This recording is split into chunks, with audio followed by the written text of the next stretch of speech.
اسرار وخلاصه علم النفس للتخلص من تعفن الدماغ اللي عندك. تعفن دماغ يعني تيجي مثلا تفتح الكتاب عشان تذاكر او انك انت تتعلم لغه او تتعلم اي حاجه جديده، تلاقي الكلام داخل في بعضه، بتحاول تفهم مش عارف تفهم اي حاجه، حتى لو كانت الحاجه دي مش صعبه قوي يعني للدرجه دي. اللي يعرفك اكتر انك انت عندك تعفن دماغ انك انت لما تيجي تركز مثلا في حاجه سواء شغلك او ايا كانت الحاجه دي، تلاقي مخك عمل شوت داون، تلاقي مخك كده هنج ومش مركز في اي حاجه. انت على فكره مش غبي ولا مخك كبر في السن ولا كمان ذاكرتك بقت ضعيفه، انت بس بتعمل عاده سريه بتطفي النور اللي جوه موجود جوه دماغك. بجد اوعدك ان في الفيديو ده هكشف لك اسرار وخلاصه علم النفس للتخلص تماما من التعفن الدماغ. في اخر الفيديو هكتب لك روشته التعافي لخصتها لك من كتاب الدواء والدواء، هتعمل لمخك سوفت وير. شوف، هترجع ذاكرتك وتركيزك اكنك انت لسه مولود.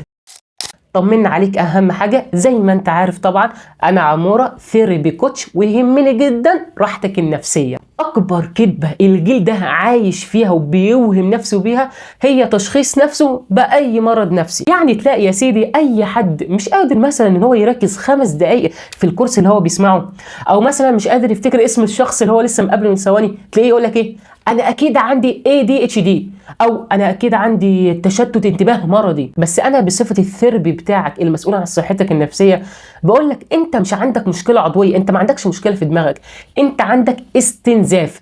الامام ابن القيم في كتاب الدواء والدواء حط ايده على اصل المشكله دي من الاف السنين وسماها ايه، حرمان العلم والطاعه. بيقول لك يا ابن القيم في كتاب الدواء والدواء، العلم نور يقذفه الله في القلب والمعصية تطفئ ذلك النور. لما سأل الإمام الشافعي شيخه اللي هو كان بيدرس العلم الفقه على ايديه عن سوء الحفظ وان هو ما بيعرفش يحفظ وكمان بينسى كتير أو ما بيعرفش يركز، قال له ترك المعصية حل الموضوع ده وحل المشكلة دي اللي احنا بنسميها دلوقتي يعني تعفن الدماغ. حلها ايه؟ ترك المعصية. يعني بمعنى ايه؟ ان الذنوب والعادات السرية هي اكبر سبب ان تخليك انك انت ما بتعرفش تركز في اي حاجة، تخليك انك انت تنسى كتير لو انت بتذاكر، تخليك عندك تعفن دماغ. ناس كتيرة فاهمة ان الذنب اللي انت بتعمله ده هي ده مجرد ذنب بيتسجل عليك في كتابك.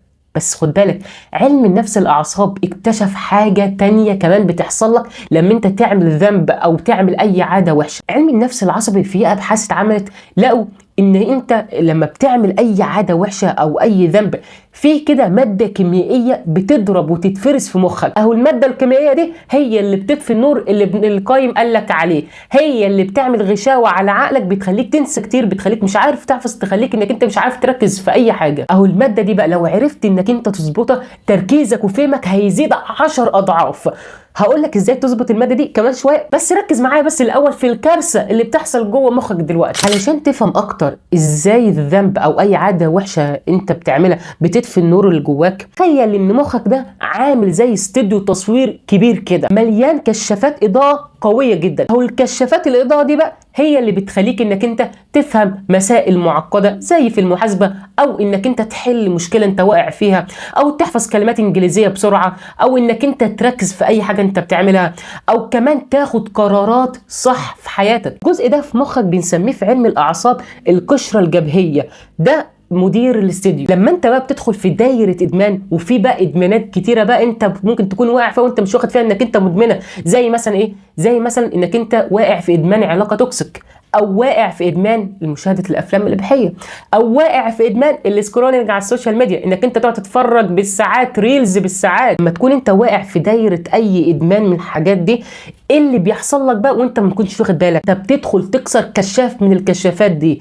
العاده، اي عاده مدمره انت بتعملها او اللي ابن القيم بيسميها الذنب، بتعمل اوفرلود او حمل زياده على دوائر مخك. يعني مدير الاستوديو اللي هي القشره الجبهيه اللي انا قلت لك على دي بتبتدي تفقد السيطره تماما. فتيجي مثلا تاني يوم تقعد على مكتبك تخلص مثلا انت عاوز تذاكر لك حاجه او انك انت تخلص شغلك، تلاقي انك انت على طول ابتديت انك انت تزهق وانك انت تحس بالملل فتقوم. انت هنا على فكره مش حاسس بالعمل البصري، انت حاسس بالعمل المعرفي. يعني تقرا جمله 5 مرات بس برضه ما تفهمهاش، تقعد مثلا عاوز تركز في كورس عاوز تخلصه ما تحسش بتركيز خالص. فهو ده تعفن الدماغ. وده بالظبط اللي بيفسر اللي ابن القيم بيقوله لك في كتاب الداء والدواء: والمعصيه تطفئ ذلك النور. فاكر الماده الكيميائيه اللي انا قلت لك عليها من شويه، اللي لو ظبطتها تركيزك وفهمك هيزيد 10 اضعاف؟ فاكرها؟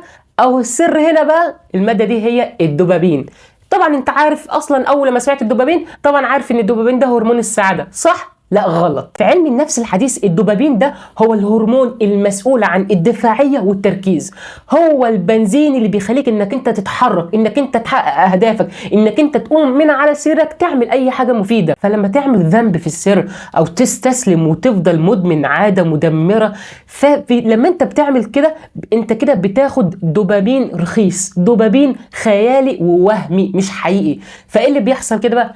بتحصل انفجار للدوبامين اللي في مخك. يعني عشان تفهم اكتر اي ادمان انت واقع فيه، زي مثلا السكرولينج السوشيال ميديا، او مثلا العاده السريه او الافلام الاباحيه، لما انت بتعمل كده الحاجات دي بتديك دوبامين عالي جدا فوق المستوى الطبيعي اللي ربنا سبحانه وتعالى صمم مخك عليه. فايه اللي بيحصل بقى؟ بيحصل لك انفجار، يعني المستقبلات الدوبامين اللي موجوده في مخك المسؤوله ان هي تفرز دوبامين بتنفجر. فايه اللي بيحصل لك بعد كده بقى؟ يحصل لك تعفن دماغ، زي ابن القيم ما بيقول لك حرمان الطاعه. تسمع الاذان فتكون عاوز تقوم تصلي، بس تكون حاسس كده بجبل على كتافك، تكسل قوي انك انت تقوم تصلي، مفيش بنزين بقى. تفتح اللابتوب عشان تتعلم كورس او تفتح كتاب عشان تتعلم لك حاجه تنفعك، تلاقي على طول بتقفله وتقوم تفتح تسمع ريلز، صح؟ مش انت بتعمل كده؟ ده العاده والذنب ما سرقوش وقتك، لكن سرقوا قدرتك على الفعل، قدرتك على الفهم، قدرتك على التركيز، خلوك مشلول اراديا. عاوزك تفهم برضو ان حرمان الطاعه وحرمان العلم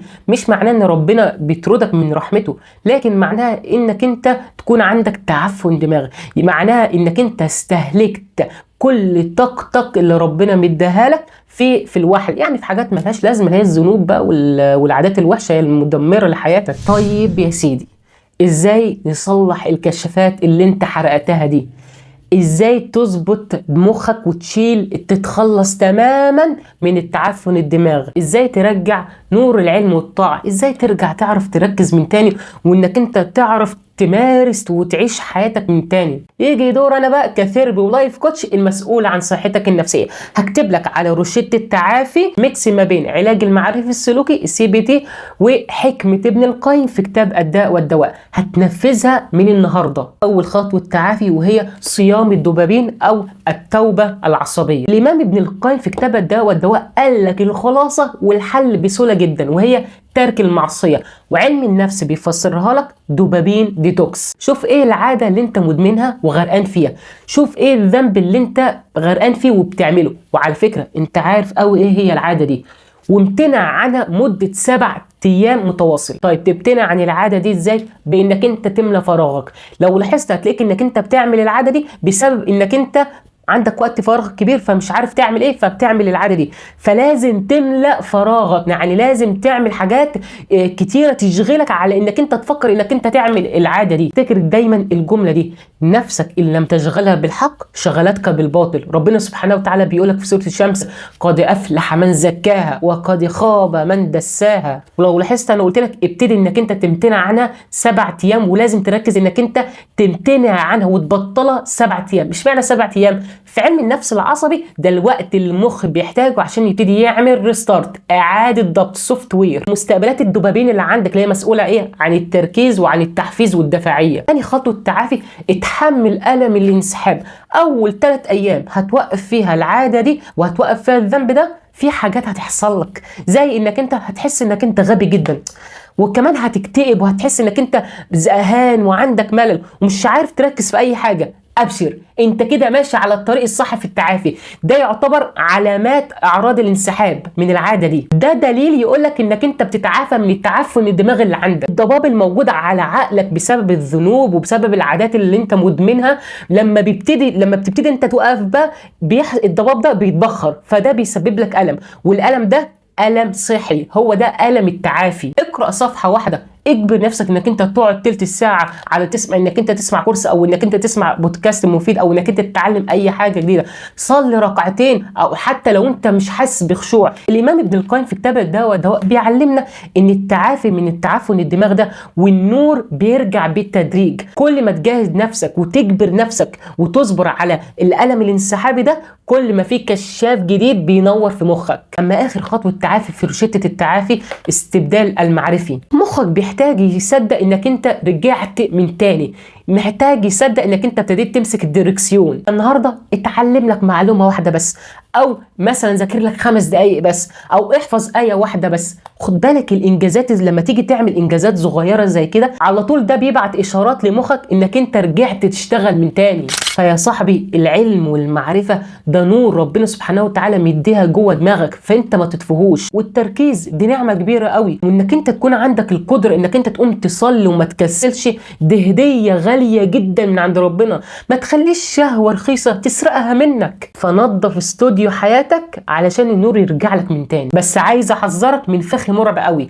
لما الضباب ده بيتبخر ويتشال على مخك وتبتدي تشوف نفسك على حقيقتها بعد الذنوب والعادات السيئه اللي انت كنت بتعملها، بيبتدي على طول يجيلك شعور خبيث. والشعور ده هو انك انت تحس انك انت قليل، انك انت رخيص، وانك انت ما تستاهلش الاحترام ولا التقدير، ولا من نفسك ولا من الناس. في علم النفس بنسميه انخفاض تقدير الذات. وابن القيم في كتاب الدواء سماه اسم يعني يوجع القلب شويه، سماه وهن النفس. وجاب الاسم ده منين؟ جاب الاسم ده من الايه اللي ربنا سبحانه وتعالى بيقول ومن يهن الله فما له من مكرم. فازاي العاده اللي انت مدمنها او الذنب بيخليك انك انت تحتقر نفسك، يخليك انك انت لما تبص نفسك في المرايه ما تحترمش نفسك وتبص لنفسك انك انت قليل. الاهم طبعا من ده كله ازاي ترجع كرامتك، ازاي ترجع ثقتك من نفسك من تاني وتقديرك لنفسك من تاني. هو ده بالظبط اللي انا هقوله لك في الحلقه 13. بسرعه اعمل اشتراك ولايك وشير الفيديو عشان اول لما الفيديو ينزل تسمعه انت اول واحد. انك انت لازم تعرف ان تعافيك عمره ما هيكتمل وعمرك ما هتتعافى طول ما انت محتقر نفسك. اخر حاجه طبعا زي ما انت عارف، انا عموره ثيرابي كوتش،